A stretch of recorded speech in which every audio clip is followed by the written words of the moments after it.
나는 아닙니다 라는 제목으로 말씀을 전하고 기도하고자 합니다. 우리가 살아가는 세상은 여전히 어둡습니다. 여러분, 한국 사회는 더 어두운 것 같습니다. 사람들의 내면도 죄로 인해서 빛을 잃어버려서 어둡습니다. 안도 어둡고 밖도 어두운 세상에서 사람들은 이 어둠을 물리쳐줄 빛을 간절히 소망하고 있습니다. 그래서 참빛이 아니라도 이제 빛과 비슷한 그런 모양만 해도 사람들은 그곳으로 몰려갑니다. 우리 인간들의 이 실존적인 모습입니다. 참빛이 아닌 거짓된 빛이 참빛인 양 사람들의 추종을 받기도 합니다. 고린도후서 11장 13절 14절 말씀입니다. 그런 사람들은 거짓 사도요 속이는 일꾼이니 자기를 그리스도의 사도로 가장하는 자들이니라.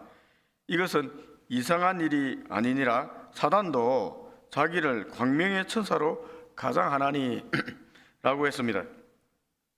세상에 거짓 종교가 있는 이유가 여기에 있습니다. 사단의 정체는 거짓말하는 사람, 거짓말쟁이요 거짓의 아비입니다. 요한복음 8장 44절에 이렇게 기록되어 있습니다. 너희는 너희 아비 마귀에게서 났으니 너희 아비의 욕심대로 너희도 행하고자 하느니라. 그는 처음부터 살인한 자요 진리가 그 속에 없으므로 진리에 서지 못하고 거짓을 말할 때마다 제 것으로 말하나니 이는 그가 거짓말쟁이요 거짓의 아비가 되었습니다. 사단은 거짓말을 할 수밖에 없는 존재입니다. 그게 그 존재 자체가 거짓말이기 때문에 그렇습니다. 하나님을 섬기던 천사였던 사단이 타락해서 이처럼 거짓말하게 되는 이유가 뭡니까? 거짓말하는 이유가 무엇입니까, 여러분? 하나님의 영광을 가로채고 싶었기 때문입니다. 그래서 자기 자리를 지키지 못하고 하나님 자리에 앉고자 했다가 하나님께 심판받고 하늘에서 쫓겨난 것입니다. 하나님께 심판받고 쫓겨난 사탄, 이 악의 영이 이 세상에 있습니다. 여러분, 에베소 6장 12절 말씀입니다. 우리의 시름은 혈과 육을 상대하는 것이 아니요 통치자들과 권세들과 이 어둠의 세상 주관자들과 하늘에 있는 악의 영들을 상대함이라. 우리가 아주 가까이에 있습니다. 여러분, 베드로후서 5장 8절입니다. 근신하라 깨어라 너희 대적마귀가 우는 사자같이 두루다니며 삼킬 자를 찾나니. 어둠의 세상 주관자 사단 마귀 이 존재가 우리 가까이에서 늘 우리를 삼키려고 하고 있다는 것입니다. 우리가 언제 이들과 직면하게 되는 것입니까? 이 사단이 우리를 삼키려고 하는 그 순간이 언제입니까, 여러분? 우리가 참빛으로 나아가고자 할 때입니다. 우리가 참된 믿음, 신앙으로 나아가고자 하면은 그때 사단이 우리를 삼키려고 덮쳐드는 것입니다. 세상의 어둠의 주관자요 권세 잡은 자가 빛으로 나가지 못하도록 우리를 놓아주지 않으려고 하고 있기 때문에 그렇습니다.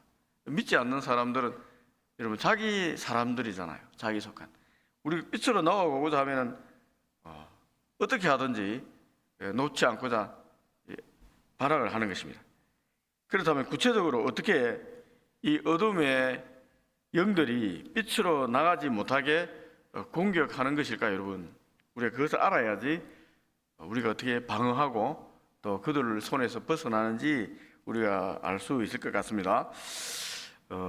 하나님의 일을 할 때 접근해서 우리들의 욕망을 자극함으로 교만하게 만듭니다. 여러분, 제일 그들이 먼저 하는 것은 우리를 교만하게 만드는 거예요. 믿는 자도 마찬가지입니다. 믿는 자도 타락시킬 가장 쉬운 방법은 교만을 심는 것입니다. 세례 요한은 하나님이 보낸 참빛이 아닙니다. 오늘 읽은 요한은 세례 요한을 말합니다. 6절 9절에 보시면은 이렇게 기록되어 있습니다.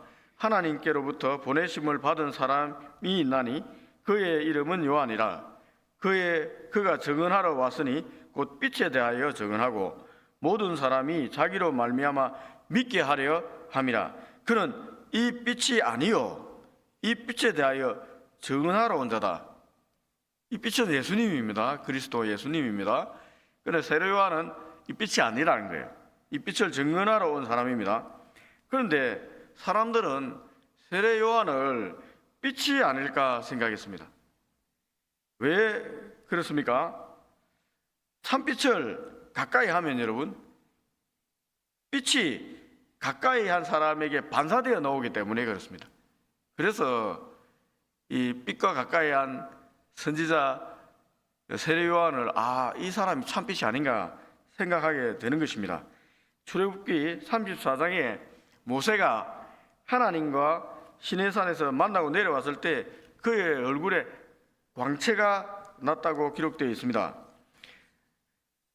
34장입니다. 모세가 그 증거의 두 판을 모세의 손에 들고 시내산에 내려오니 그 산에서 내려올 때 모세는 자기가 여호와와 말하였으므로 말미암아 얼굴 피부에 광채가 나나 깨닫지 못하였더라.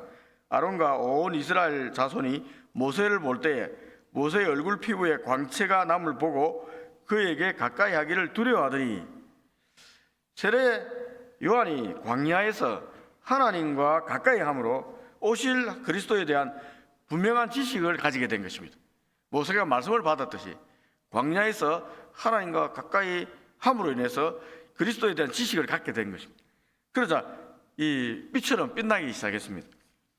메시아가 이 땅에 오셔서 어떤 일을 하게 될지 깨달은 것입니다.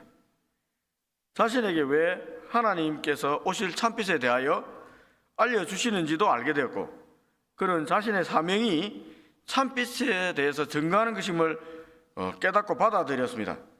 그래서 그는 참빛이신 그리스도 예수가 오심을 백성들에게 예비시키기 시작했습니다. 구체적으로 어떻게 백성들을 준비시켰을까요, 여러분? 마태복음 3장 2절에 보면은 회개하라, 천국이 가까이 왔느니라, 마음의 죄를 회개하라고 요구했습니다. 그리고 주님을 맞을 준비를 하라, 예비시키기 시작한 것입니다. 결단의 의미로 정결 예식을 베풀듯이 요단강에서 세례를 베풀었습니다. 더 이상 죄짓지 않겠다고 분명한 결단한 사람들에게 강물에 들어가 세례를 베푸는 것입니다. 세례 요한은 하나님의 이름으로 세례를 베풀었습니다. 이때 백성들은 세례 요한을 어떤 인물이라고 생각했겠습니까, 여러분? 자신들에게 죄 사함을 의미하는 세례를 베풀고 있습니다. 또 바른 삶을 살라고 가르쳐주고 있습니다. 그의 말과 행동에 어떠한 거짓도 없어 보입니다. 자신의 이익을 추구하지도 않습니다. 하나님 말씀을 있는 그대로 가르치고 가르친 그대로 행동하고 있습니다. 세례 요한은 다른 제사장들과 달라요. 이 말에 권세가 있습니다. 말이 권세가 있으려면 어떻게 해야 됩니까, 여러분? 말은 그대로 행하는 사람이 말에 권세가 있는 사람입니다. 많은 사람들이 그를 빛이 아닐까 생각하는 것입니다. 여러분, 카리스마는 추종하는 자의 것입니다. 세례 요한이 자신이 메시아라고 절대 말하지 않았습니다. 그럼에도 사람들이 세례 요한이 메시아가 아닌가 생각하고 따르기 시작한 것입니다. 사람이 따르고 추종하면은 정치력이 생깁니다. 힘이 생기는 것입니다. 이때 악한 사단이 이제 꼬여들기 시작하는 지점입니다. 이때 꼬여드는 겁니다. 인간은 내면에 죄의 본성이 있습니다. 힘을 추구하게 되어 있습니다. 우리는 권력을 추구하는 존재입니다. 지배욕, 권력욕은 우리가 생각하는 것 이상으로 강력합니다. 사람들이 인기를 받는 사람은 그 인기를 자신의 것으로 착각하기 쉽습니다. 인기는 영원하지 않습니다. 그런데 영원한 것으로 생각하는 거예요. 그래서 자기가 하지 못할 말로 막 해버립니다. 하나님 자리에도 스슴치 않고 올라가 앉을 수도 있습니다. 마귀에게 넘어간 것입니다. 한국의 정치 상황이 이처럼 이런 복잡하고 혼란스럽게 된 것도 인간의 권력욕입니다. 집단 권력욕이 작동하기 때문에 지금 이처럼 혼란스럽습니다. 이 가운데 마귀가 있는 거예요. 사단이 있는 것입니다. 분열케 하고 서로 물고 죽이게 하는 악한 싸우게 하는 마귀가 있는 것입니다. 우리가 깨어서 바라봐야 됩니다. 힘이 있습니다. 보이지 않는 힘이 이 기세일 수도 있습니다. 막 싸우는 기세와 같이 한번 휘말리면은 자기는 그렇게 생각하지 않는데도 어쩔 수 없이 휘발려가 들어가는 것입니다. 개인은 도덕적인데 여러분 사회는 비도덕적이라고 라인홀드 리버가 얘기했지 않습니까?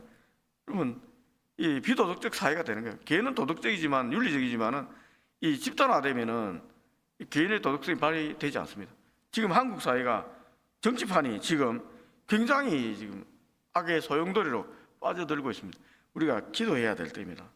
기도하지 않으면은 여러분 나라가 정말 혼란스러워집니다.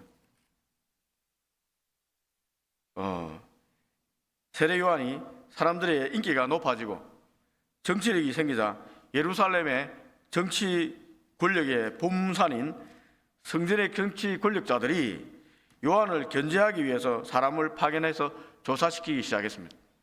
여러분 정치력이 있으면은 기존의 정치력을 가진 존재가 견제하기 시작하는 거예요. 교회가 언론에서 많이 탄압을 받는 이유들 중에 하나가 교회가 힘이 생겼기 때문에 그렇습니다.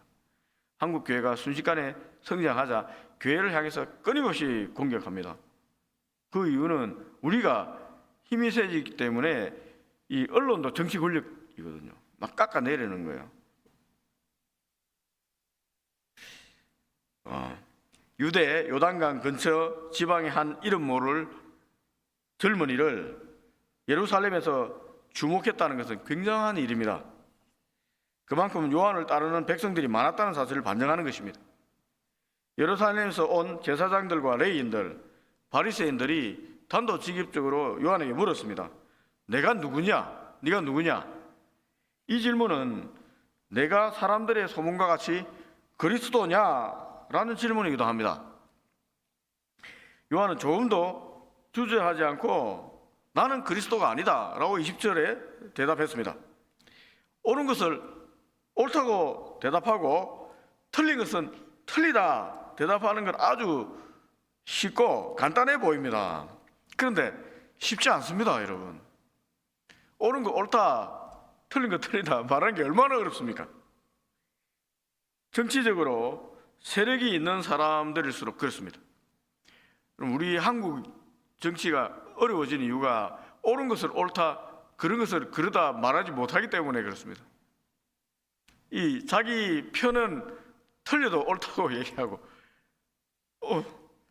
다른 편은 옳아도 틀리다고 얘기하는 거예요.